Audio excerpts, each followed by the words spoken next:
চট্টগ্রাম অঞ্চলে ত্রাণ কার্যক্রমের পর এবার বন্যায় ক্ষতিগ্রস্তদের পুনর্বাসনে নজর দিচ্ছে বৈষম্য বিরোধী ছাত্র আন্দোলন।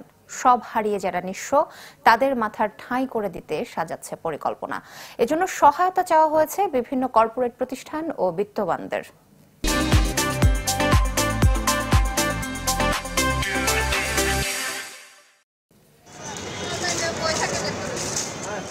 চট্টগ্রামের ১৬ শহর রেল স্টেশন বৈষম্য বিরোধী ছাত্র আন্দোলনের ত্রাণ কার্যক্রমের অস্থায়ী কার্যালয়, যেখান থেকে গেল কদিনে প্রতিদিন বন্যা দুর্গত এলাকায় ছুটে গেছে স্বেচ্ছাসেবী টিম ত্রাণের গাড়ি।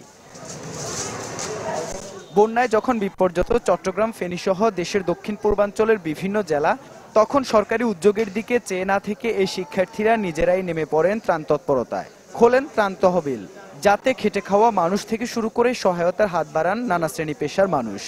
সবার সম্মিলিত এই দান থেকে এখন পর্যন্ত ১৬টি ট্রাক আর ২ বগি ত্রাণের ট্রেন ছুটে গেছে বন্যার্তদের কাছে।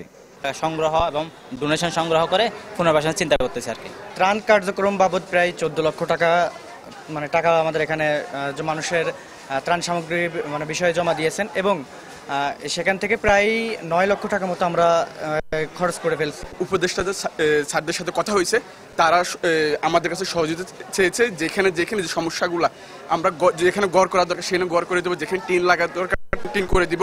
এই মানবিক কাজে অংশ নিয়েছেন ৩০০-রও বেশি স্বেচ্ছাসেবী।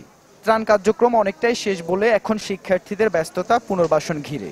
যারা বন্যায় সব হারিয়ে নিঃস্ব তাদের মাথার ঠাঁই করে দিতে সাজাচ্ছেন পরিকল্পনা। এজন্য সহায়তা চান বিভিন্ন কর্পোরেট প্রতিষ্ঠান ও বিত্তবানদের। কর্পোরেট হাউসের থেকে আমরা হেল্প চাওয়ার আশা করতে পারি। আমরা চাচ্ছি তাদের সাথে সমন্বয় করে বা অন্যান্য সংগঠনগুলো যারা এই দুর্যোগ পরিস্থিতিতে আমাদের সাহায্য করেছে বা আমাদের দেশের জন্য কাজ করেছে, তাদের সাথে একত্রিত হয়ে সমন্বয় করে আমরা একটা পুনর্বাসনের স্টেপ নেওয়ার চিন্তা করছি।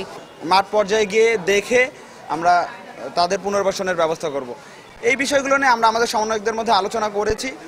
তারা এই কথাই বলেছে, আমরা সেন্ট্রালের সাথে সমন্বয় করে যদি পারি একটা গ্রামের অথবা একটা ইউনিয়নের অথবা একটা উপজেলার দায়িত্ব নেব।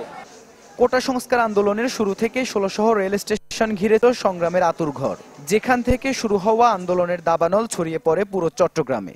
তাই এই স্টেশন থেকে নিজেদের সমস্ত মানবিক কাজও চালাচ্ছেন শিক্ষার্থীরা। ইবেন মির, চ্যানেল 24, চট্টগ্রাম।